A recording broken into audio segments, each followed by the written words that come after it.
Et voici que le jour tant attendu est arrivé. Il est vite arrivé.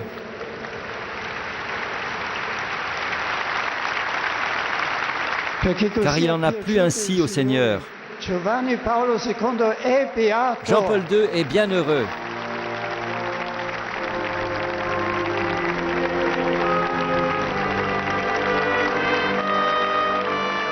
En ce dimanche 1er mai 2011, à Rome, 6 ans et 1 mois après sa mort, le pape Jean-Paul II, souverain pontife de l'Église catholique romaine pendant 27 ans, est béatifié par son successeur, Benoît XVI.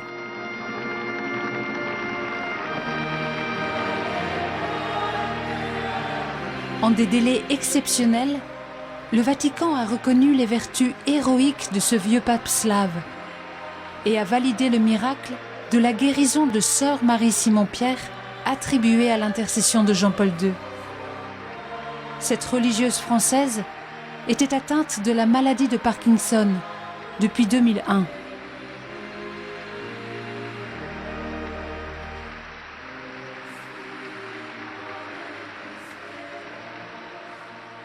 Le vrai pape Jean-Paul II, c'est avant tout l'homme de prière. Et je pense à ce que disait un écrivain, Louis Veuillot, qui disait que l'homme n'est grand qu'à genoux. Jean-Paul II, dès qu'il était seul, à genoux, priait et était plus grand que nous tous.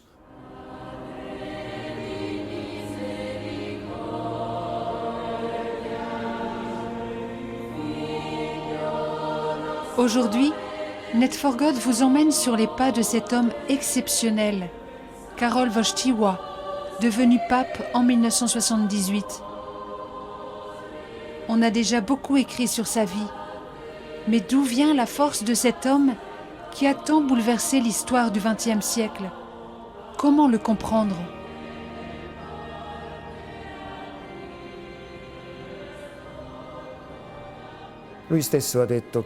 Lui-même a dit qu'on ne peut pas le comprendre en le regardant seulement de l'extérieur. La clé pour comprendre la personnalité de Jean-Paul II, c'est le cœur. On ne peut le comprendre que de l'intérieur. La clé de lecture, c'est son amour pour le Christ.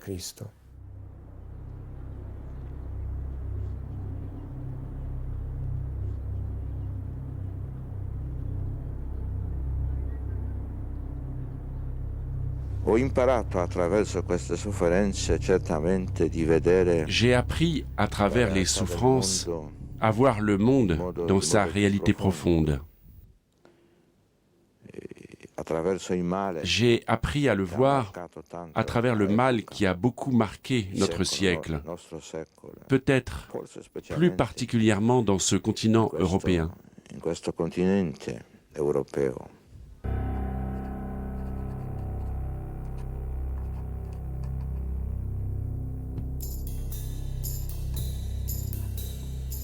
J'avais 20 ans quand la tempête de la Seconde Guerre mondiale s'est déchaînée sur l'Europe et sur le monde.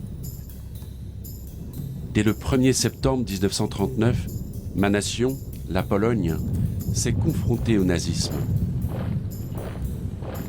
Nous vivions dans la peur des bombardements, des déportations, des représailles.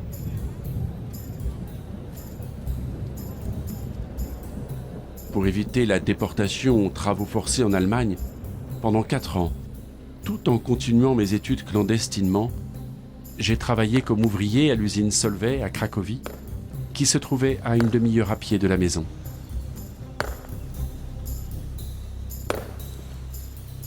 Aussi, face à l'occupation nazie, pour défendre notre identité culturelle nationale, j'ai participé activement au théâtre clandestin de la parole vivante. Cette expérience théâtrale m'a profondément marqué.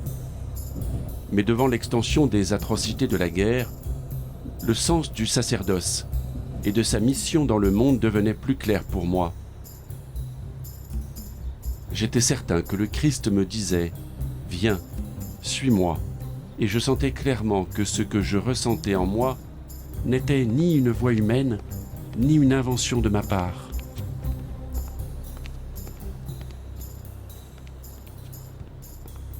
C'est ainsi qu'à l'automne 1942, je suis entré au séminaire de Cracovie, qui fonctionnait dans la clandestinité.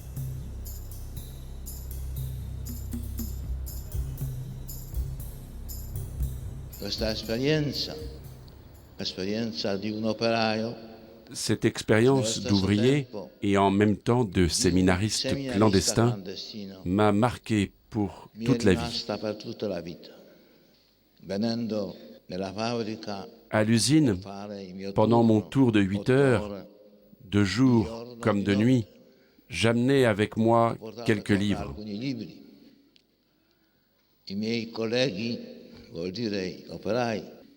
Mes collègues ouvriers m'ont dit « Nous t'aiderons, tu peux même dormir et nous essayerons de surveiller ton poste. »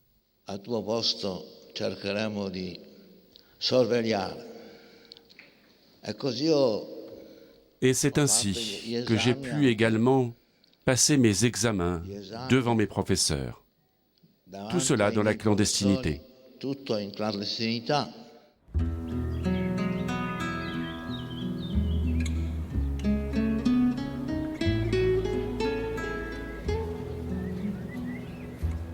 La préparation au sacerdoce que je vivais au séminaire a été précédée par celle qui m'a été donnée par ma famille.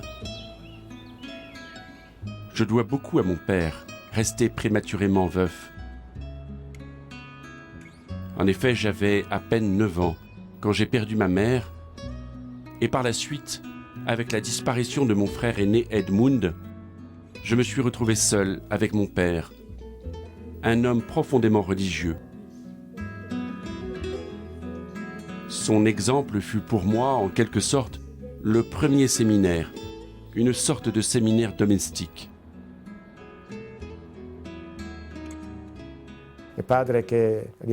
C'est son père qui lui a inculqué la dévotion au Saint-Esprit, à Saint Joseph, et en prenant le petit Carole par la main, il l'a mené dans les sanctuaires mariaux, en l'aidant à découvrir la beauté de la spiritualité mariale.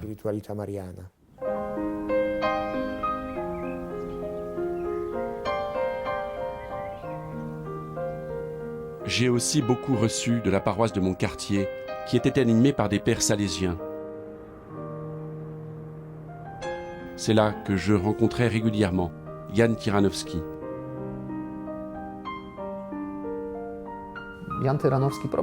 Jan Tyranowski avait en charge le rosaire vivant, et par cela, il a fait entrer les jeunes garçons membres du groupe dans une véritable vie mystique.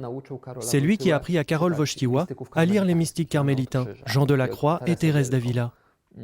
Donc, on peut dire que Jan Tyranowski, qui était un homme laïque, a été un père spirituel important pour Karol Wojtyła, le futur pape.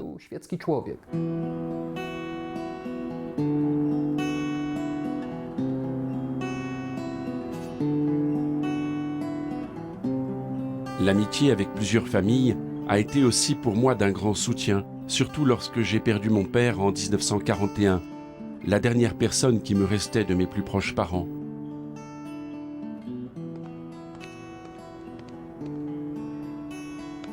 Le sacrifice de la vie d'un grand nombre de prêtres polonais dans les camps de concentration, comme celle du franciscain Maximilien Kolbe, a aussi influencé ma vocation sacerdotale.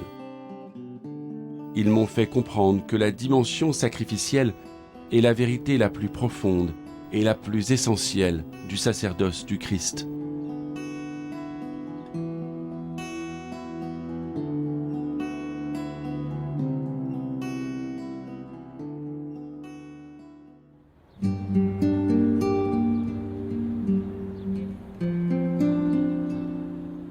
C'est ainsi que le 1er novembre 1946, Karol Wojtyła est ordonné prêtre pour le service d'une église qui devra se battre pour défendre son existence.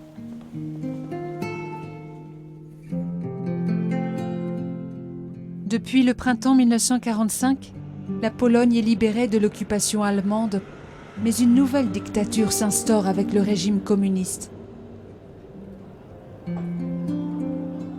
C'est dans ce contexte qu'il est nommé en 1949 aumônier des étudiants dans la paroisse Saint-Florian.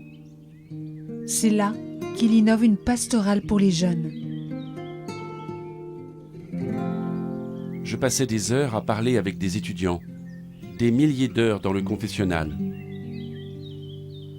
Et tous les jeudis, je donnais des conférences qui portaient sur des questions centrales de l'existence de Dieu et de la spiritualité de l'âme humaine. Thème d'un grand impact dans le contexte de l'athéisme militant prôné par le communisme.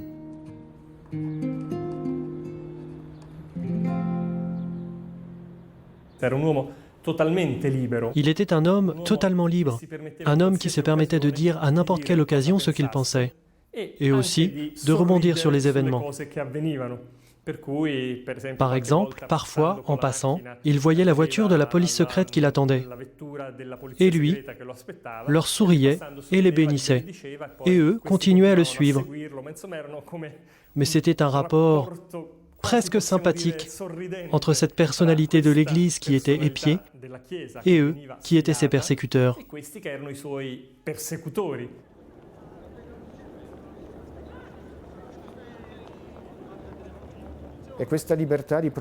Et cette liberté lui venait de sa relation avec Dieu.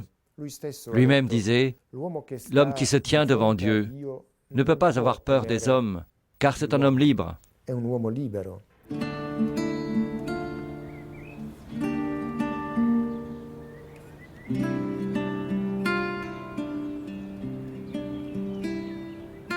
Devenu professeur de théologie morale et d'éthique sociale en 1953, le père Wojtyła est consacré évêque à 38 ans, archevêque de Cracovie à 44 ans. C'est ainsi qu'il participe et apporte activement sa contribution aux travaux du Concile Vatican II, un événement spirituel d'une immense portée pour l'Église catholique. Guidée par le Saint-Esprit, elle s'est confrontée à la modernité, en affirmant théologiquement le sens de sa mission unique dans le monde. C'est ainsi qu'elle choisit notamment de s'engager de manière irrévocable sur ce chemin de l'unité des chrétiens.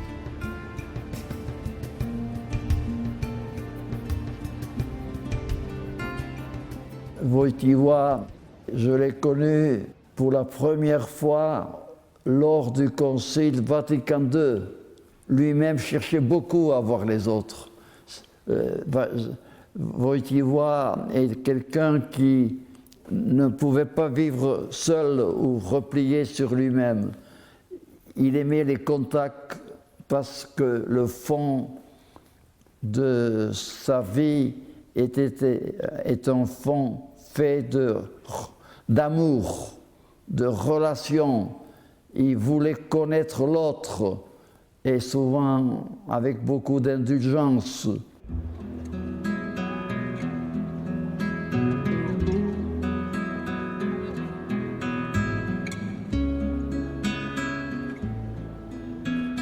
Façonné et enrichi spirituellement par cet événement conciliaire, Karol Wojtyła, nommé cardinal par le pape Paul VI à l'âge précoce de 47 ans, ne cherche qu'à mettre en vigueur le concile à Cracovie.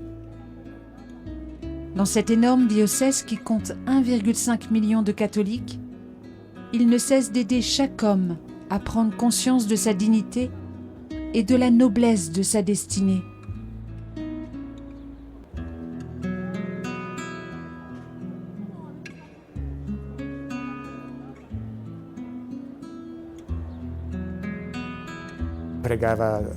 Il priait beaucoup. Quand il était encore évêque à Cracovie, il a mis une petite table dans sa chapelle personnelle où il passait des heures en travaillant. C'était devenu son bureau parce que là, devant le Seigneur, il pouvait dialoguer, se confronter avec lui pour prendre des décisions pour conduire l'Église. Il aimait la parole de Dieu, il la connaissait par cœur.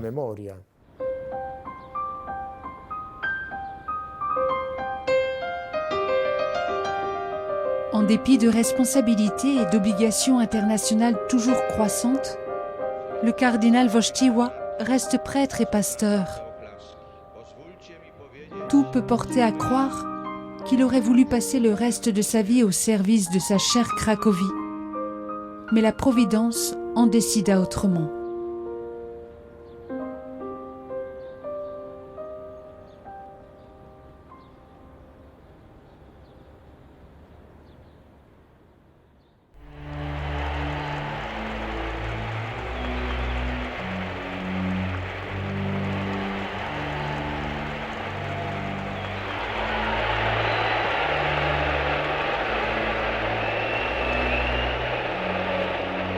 Le 16 octobre 1978, le cardinal Karol Wojtyła est élu le 264e évêque de Rome, premier souverain pontife non italien depuis 455 ans et tout premier pape slave.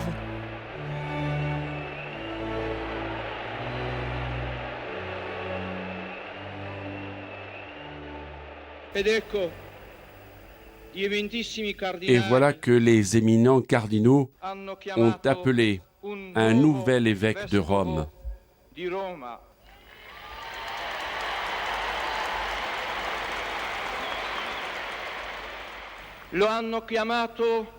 Ils l'ont appelé d'un pays lointain.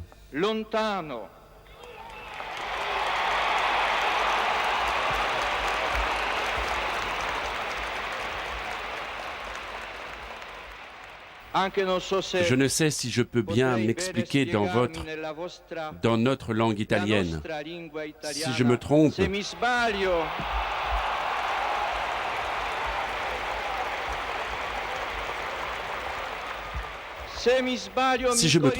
vous me corrigerez.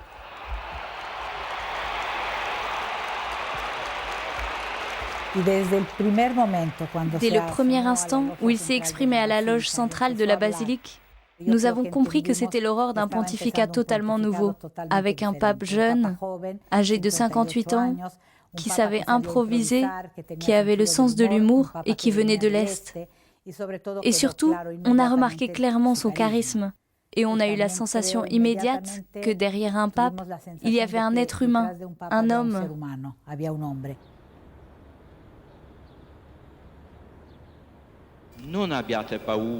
N'ayez pas peur. Ouvrez toutes grandes les portes au Christ, à sa puissance salvatrice. Ouvrez les frontières des États. N'ayez pas peur.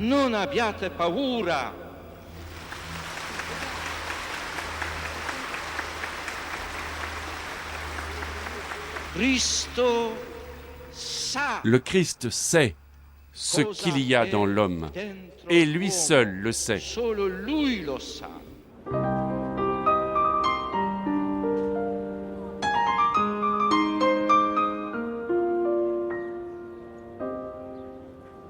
Valentina Alazraqui est mexicaine, mariée, mère de 2 enfants.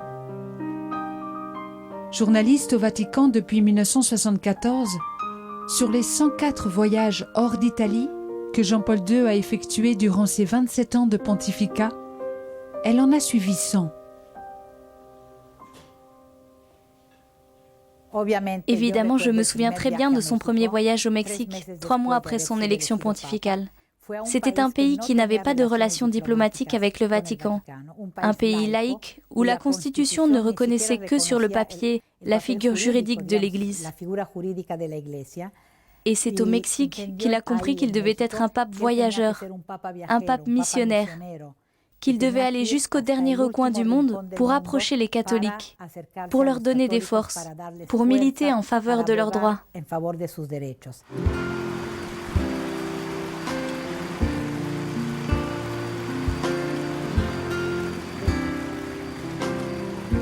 C'est ainsi qu'en juin 1979, 8 mois après son élection, Jean-Paul II retourne pour la première fois dans sa patrie, qui depuis 33 ans vit sous l'oppression du régime communiste.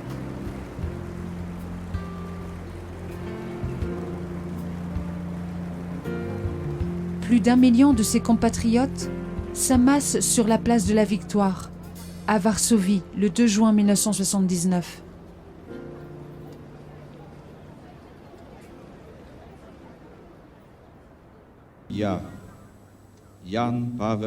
Moi, le pape Jean-Paul II,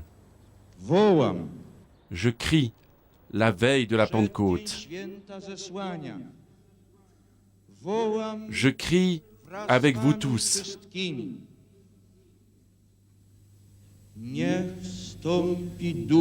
Que descende ton esprit. Que descende ton esprit et qu'il renouvelle la face de la terre, de cette terre. Amen.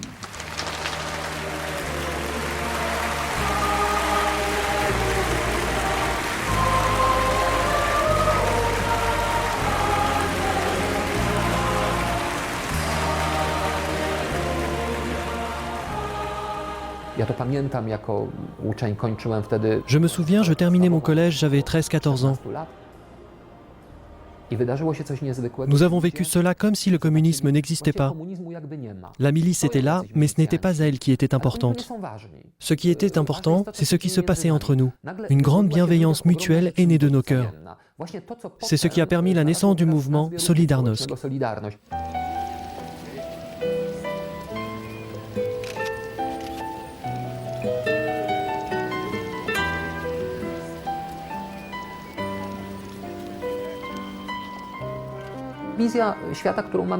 Cette vision du monde, présente dans nos cœurs et dans l'Église, a pu sortir et régner dans les rues. C'était de toute évidence un miracle, une onction de l'Esprit Saint.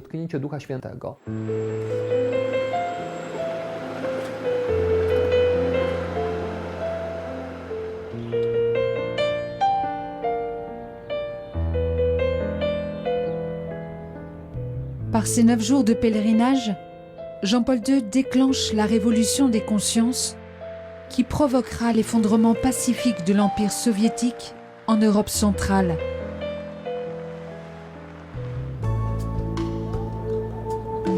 C'est ainsi que le 1er décembre 1989, un mois après la chute du mur de Berlin, se déroule au Vatican une rencontre d'une grande signification historique.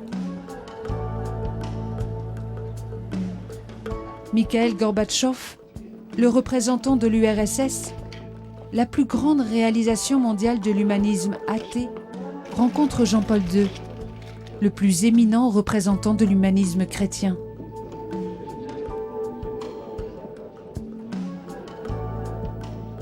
La tragédie de la Seconde Guerre mondiale nous a appris toutefois que si l'on oublie les valeurs éthiques fondamentales, des conséquences désastreuses pour le sort des peuples peuvent apparaître. C'est pourquoi j'ai ressenti le devoir de rappeler à l'humanité qu'il n'y a pas de paix si l'homme et le droit sont méprisés, et si les droits de tous les peuples, et en particulier les plus vulnérables, ne sont pas respectés.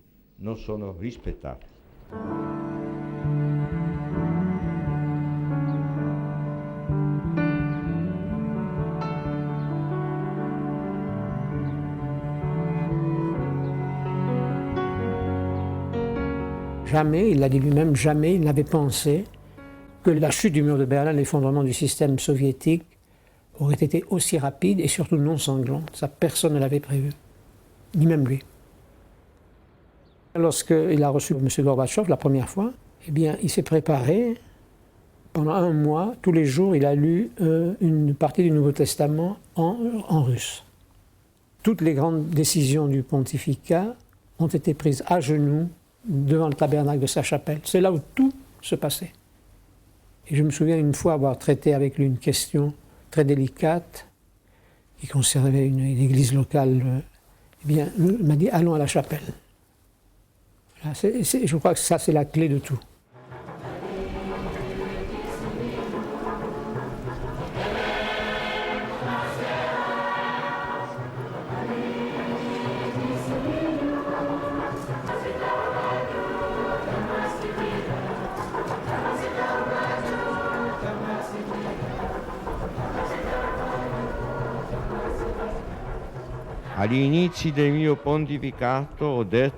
Au début de mon pontificat, je dis que la prière est la tâche première pour moi, car elle est la première condition de mon service dans l'Église et le monde.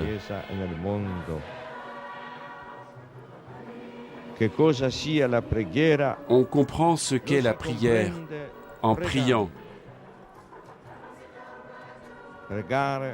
Prier signifie entrer dans le cœur de Jésus pour comprendre ses sentiments.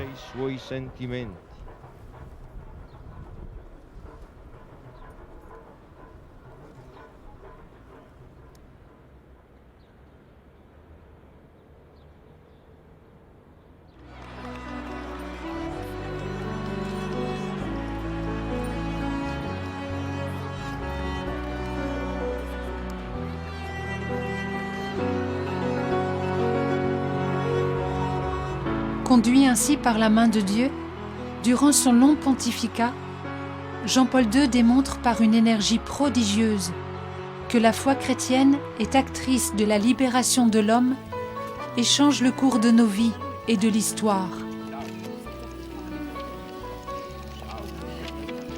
Par ses 14 encycliques, ses 4000 discours et homélies, ses visites pastorales aux 4 coins de la planète, soit presque 3 fois la distance entre la Terre et la Lune, il ne cesse de proclamer que le Christ, Rédempteur du monde, révèle la vérité étonnante de la condition humaine et de notre destinée finale.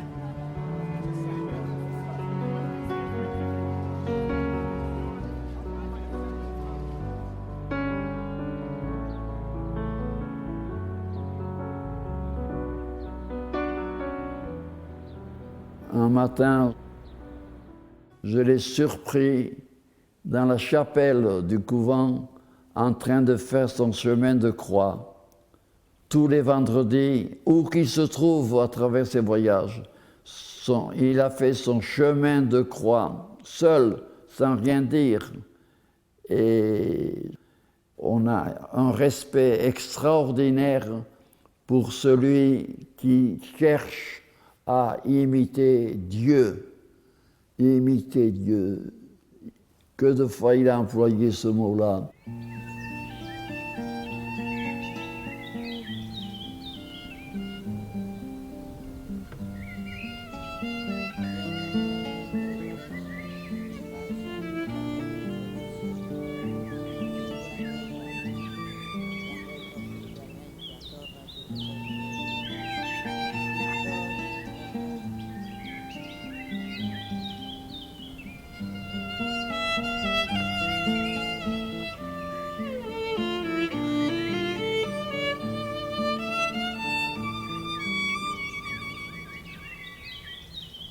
Parole du pape qui me frappe le plus et qui résume tout, d'après moi, c'est celle-ci. La misère est profonde sur cette terre, mais la miséricorde de Dieu descend encore plus bas, plus au fond, pour pardonner, pour consoler, pour redonner confiance.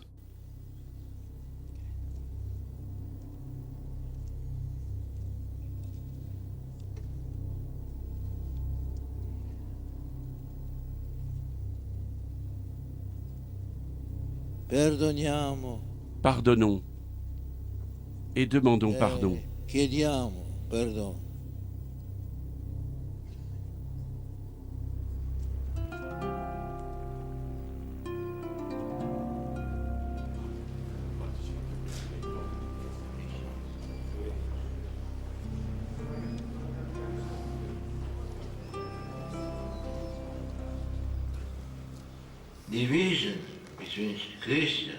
La division des chrétiens est un péché devant Dieu.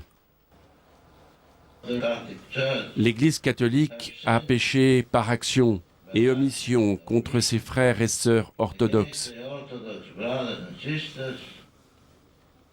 Nous supplions le Seigneur de nous accorder son pardon.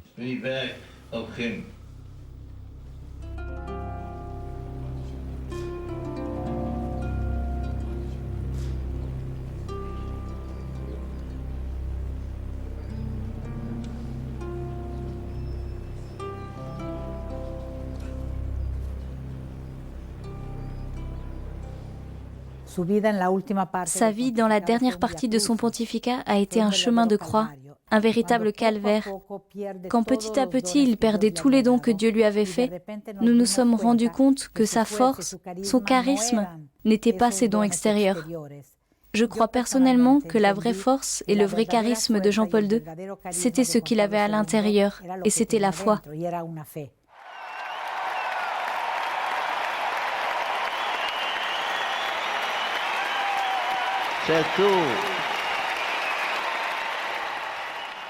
C'est tout.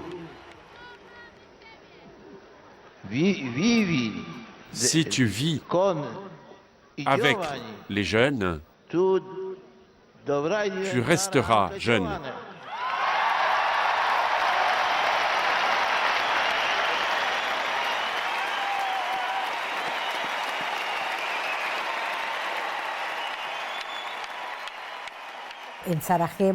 À Sarajevo, il devait célébrer une messe sous la neige. La nuit précédente, il avait eu un sérieux problème de santé et son médecin ne voulait pas qu'il célèbre cette messe. Mais il était là parce qu'il avait décidé que telle était sa mission. Et quand on lui a demandé pourquoi il n'abandonnait pas, il a répondu « Christ n'est pas descendu de la croix. Je ne vais pas descendre de la croix. Dieu est à mes côtés ici, et le jour où Dieu décidera que je ne suis plus en mesure d'accomplir ma mission, il m'en déchargera. »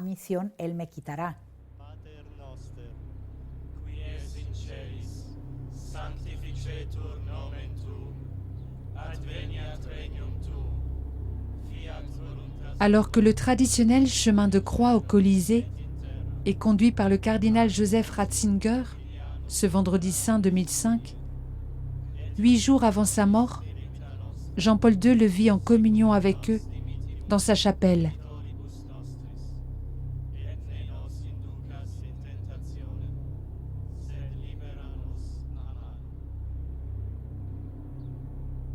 Eli, Eli, lema sabachthani. Mon Dieu, pourquoi m'as-tu abandonné?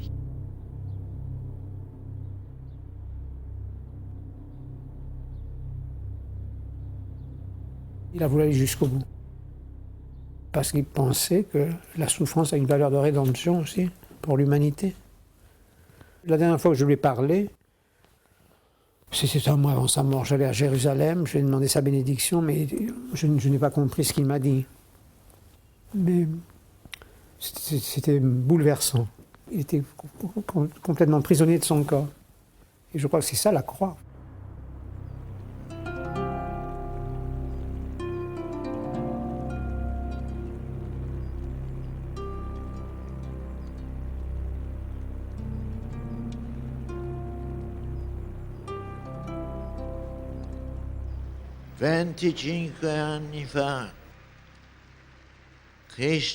Il y a 25 ans, le Christ m'a dit à moi aussi, « Paie mes brebis ».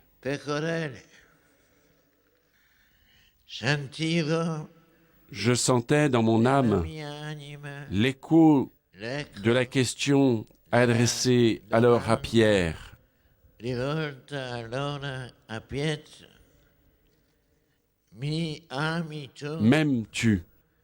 M'aimes-tu plus que ceci? Comment pouvais-je humainement ne pas trembler?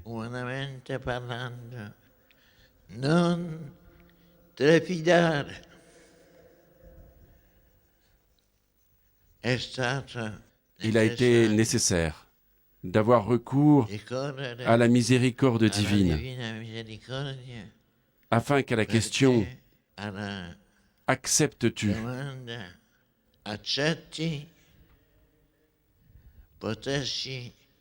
je puisse répondre avec confiance devant le Christ, mon Seigneur, et en me confiant à la mère du Christ et de l'Église, conscient des grandes difficultés, j'accepte.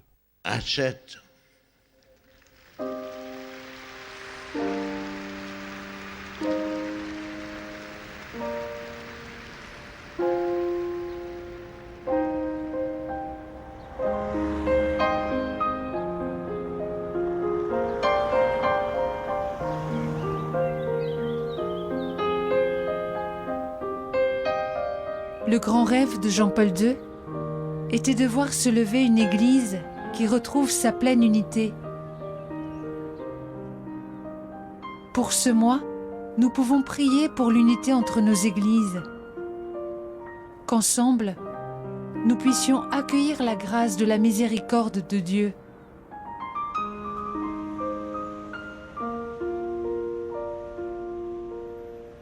La parole de ce mois est dans l'Évangile de Jean, chapitre 21, verset 15. Jésus dit à Simon-Pierre, « Simon, fils de Jean, m'aimes-tu plus que ceci ?» Il répondit, « Oui, Seigneur, tu sais que je t'aime. » Et Jésus lui dit alors, « Fais paître mes agneaux. »